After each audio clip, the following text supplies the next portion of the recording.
Hey everybody, Nathan here with Vetted VA, and with me, we're going to have this really good dialogue about the OTC, the one-time close, VA one-time close, and kind of to share her story and talk more about the whole experience is Elizabeth Cassidy. She is a lender in Florida with Future Home Loans. She has been a real estate agent. She's an Air Force veteran. She's a VVA 5 for Vetted VA. She's been with us from the beginning and kind of worked her tail off to make sure she got through all the testing, the requirements, and all those things.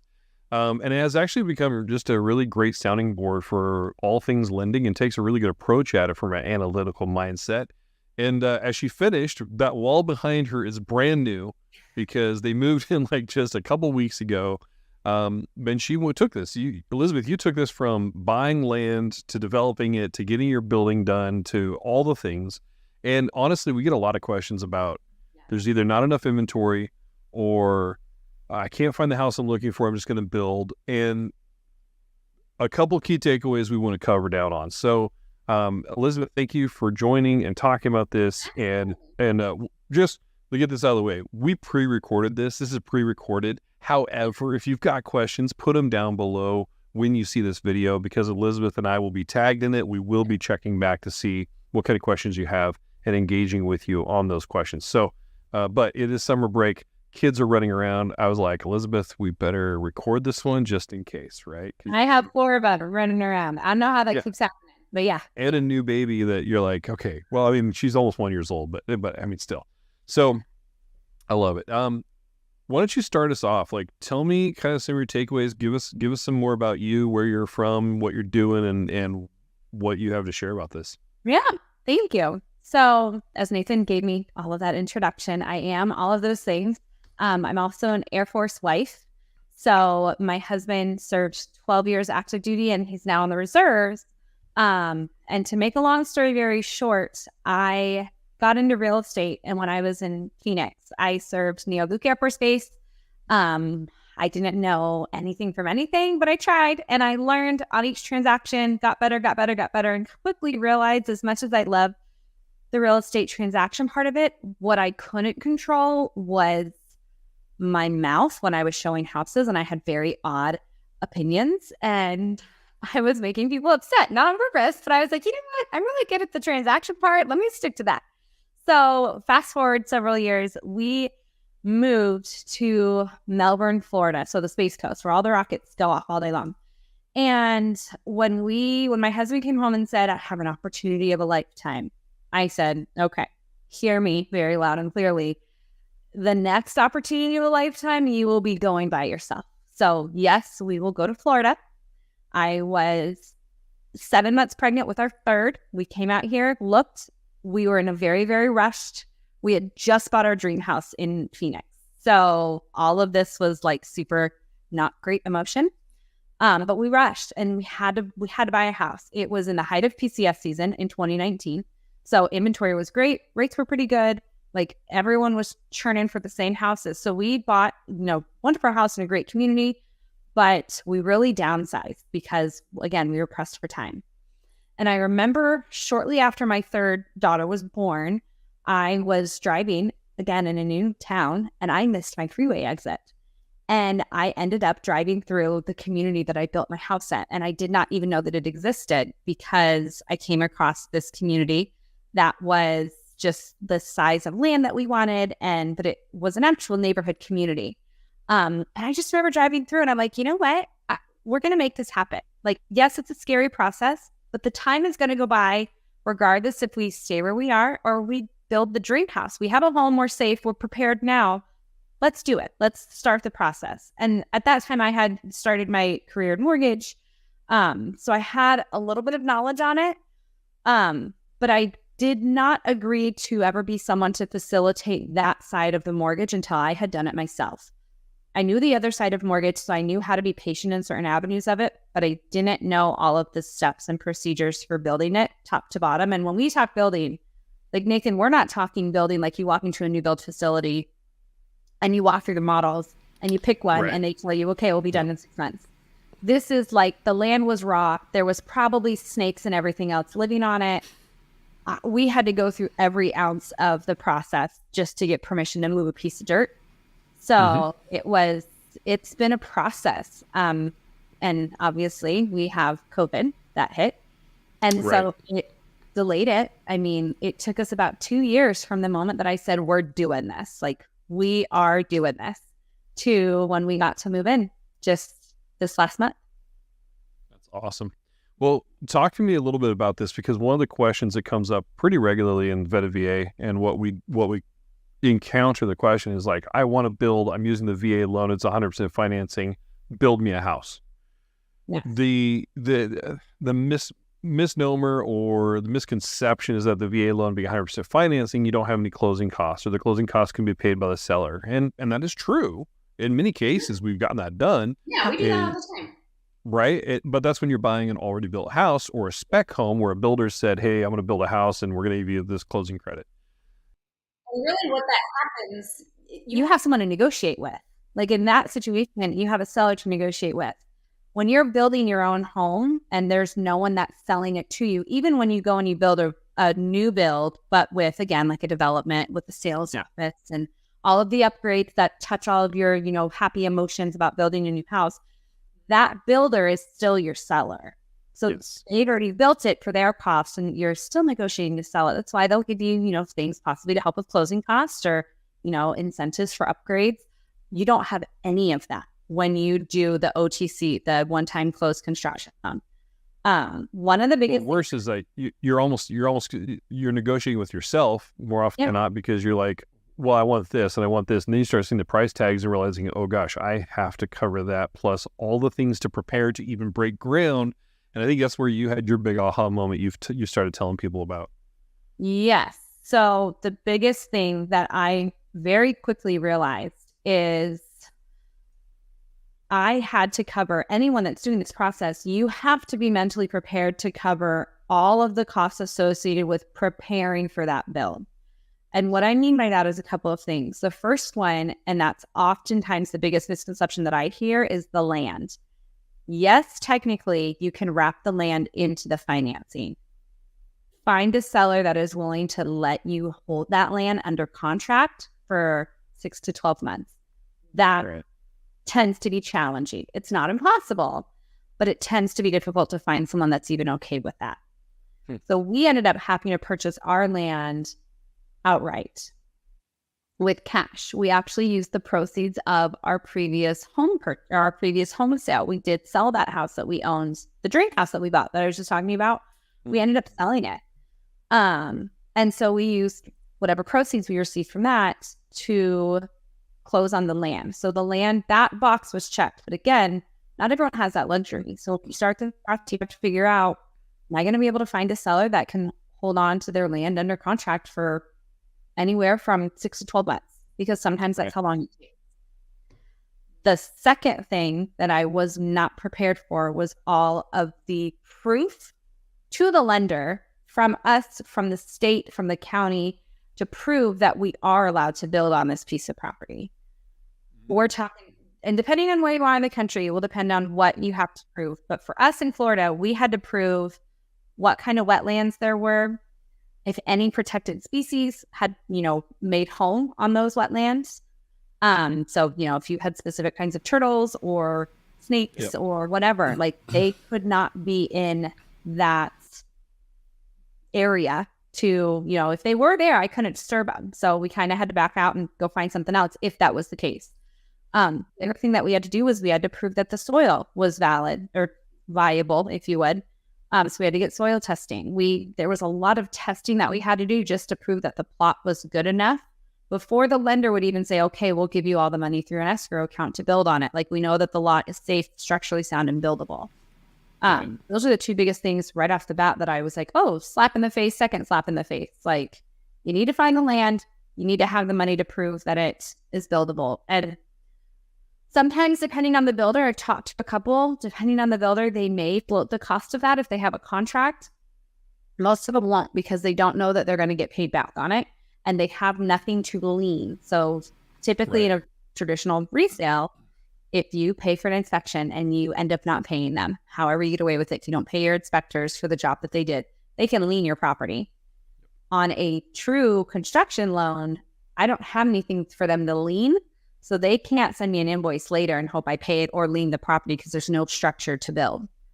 So we had to pay for it outright up front, which normally is not a lot for every one of those. But when you start getting into 6, 7, 8, 9 different inspections, it starts to add up pretty quick. Well, and then you're talking about, so I'm thinking about building my parents' property right on the back of my property, kind of subdividing that off. And, pardon me, even just pushing a road into them, then paying to get the electrical drawn out because we have to go back basically, 1,000 feet from the road is where this would sit, and then dropping a well, that's not going to be financed like that. No. You have to do your own personal land development to prepare to build a house on it. Now, the building of the property will probably be VA one-time close, but they've got to pay out of pocket to get even the location set up. So that's a key takeaway for anybody watching this thinking, I want to build. It shouldn't scare you. Just know what's ahead of you, right? It is a challenging course that you just need to know, I'm going to face challenges. Do I want this enough to put my head down and get through it? Or am I going to be scared away if it's not easy? And I think that's just a really key thing. If anybody says, I want to build a house, we're like, what kind of house, right? Spec home or custom? I want to build a custom. Okay. We're with you. We're going to be really good friends after a year. Like, let's get going because it's going to take a while.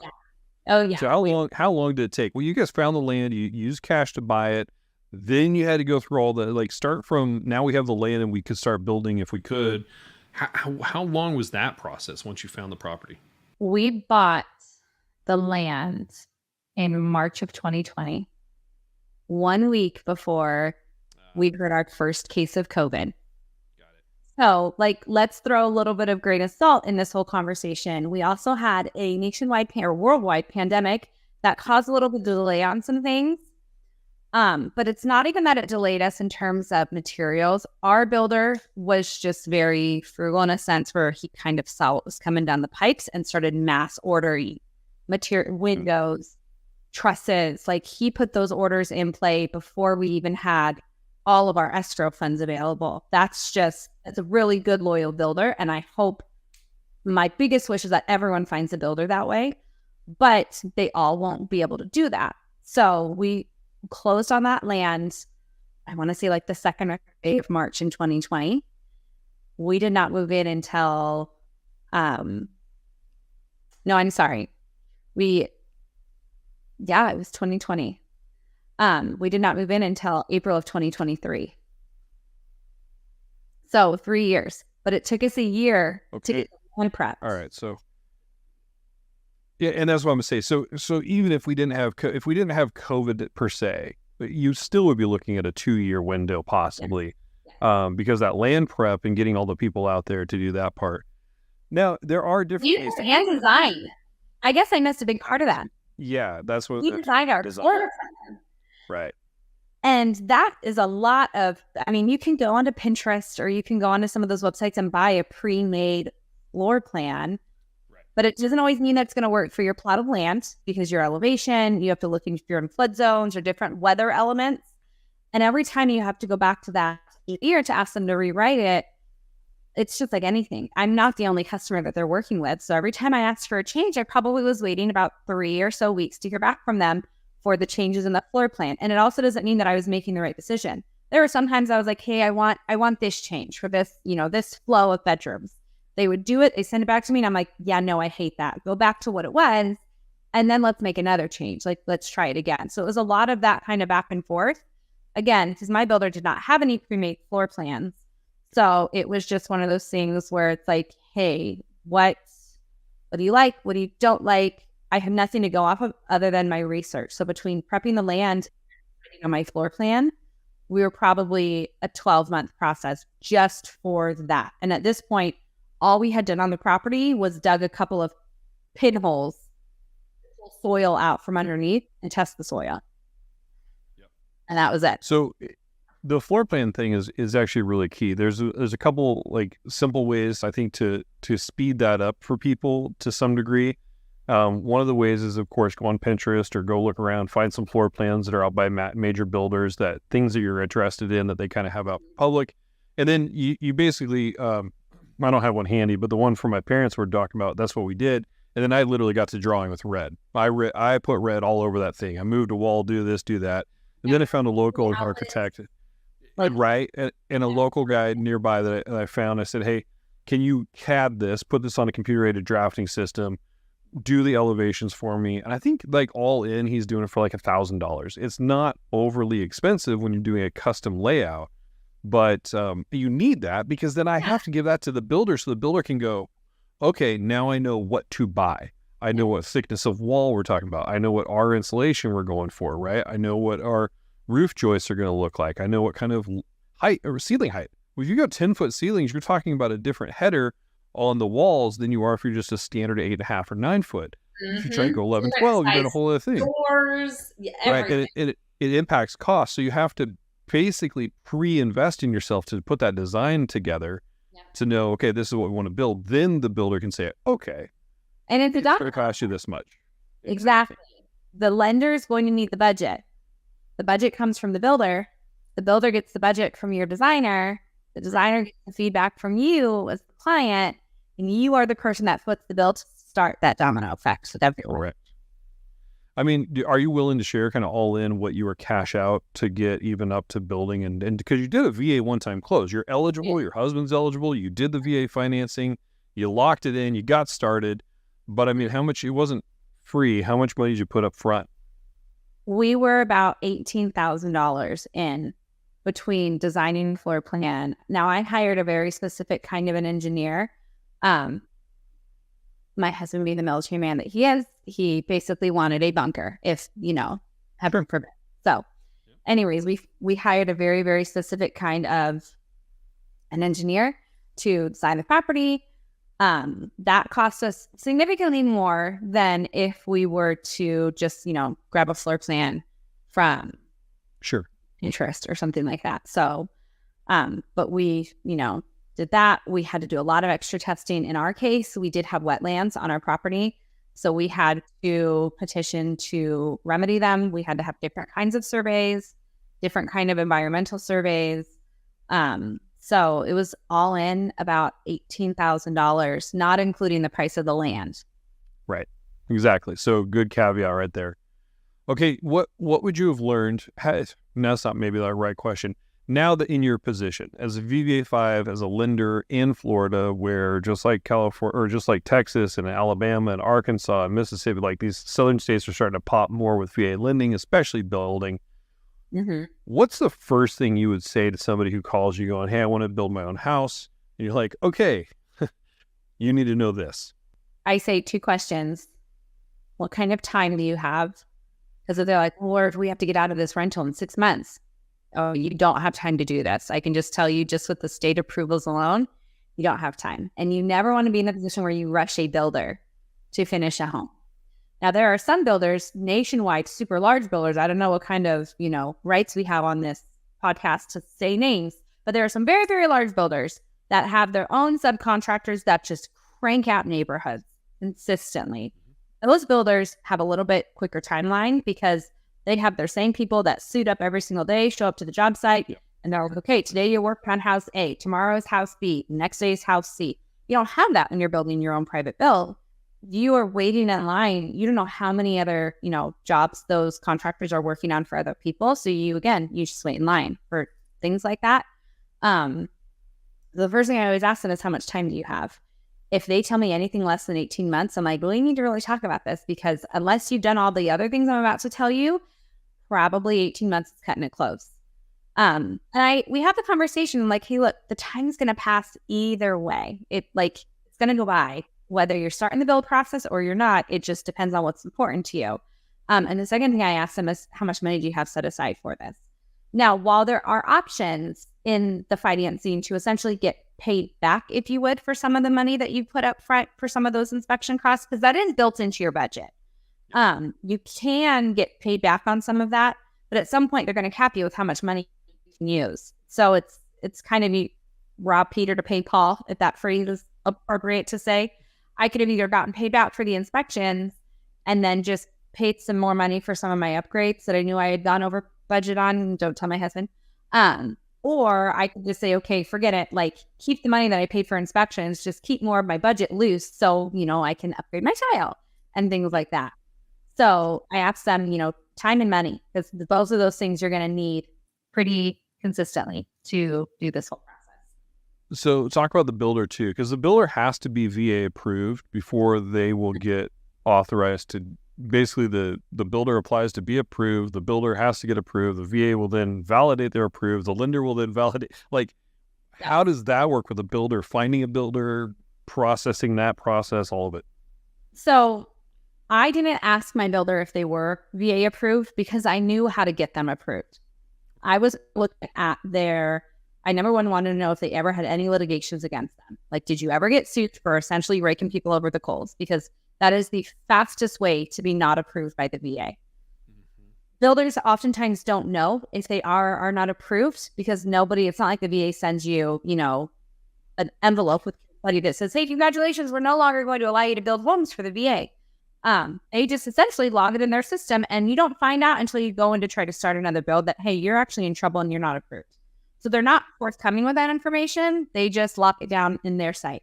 But what I do ask them, have you ever had to go to litigation for anything that went wrong on your builds? Whether it be you promised them, orange peel drywall and you gave them clean slate drywall, like whatever it was, I want to know if they ever had been in trouble for any of their builds. And thankfully, like obviously the one that I hired had never had anything remotely close to that happening. The next thing I asked for is, have you ever built houses for veterans before? And this person had. They said, yes. I said, do you think you're approved with the VA? He goes, honestly, I don't know. I said, well, you've given me 2 good answers. That tells me that I think you are. But I will find out for you. And then I called my regional loan care center office and I was like, hey, this is my builder. I did have their personal name, the name of their company, and then their license number. I said, can you tell me if they're approved? And they said, yes, they were approved through the VA, but that's not half the battle. You have to get them approved with the VA and you have to get them approved with the lender.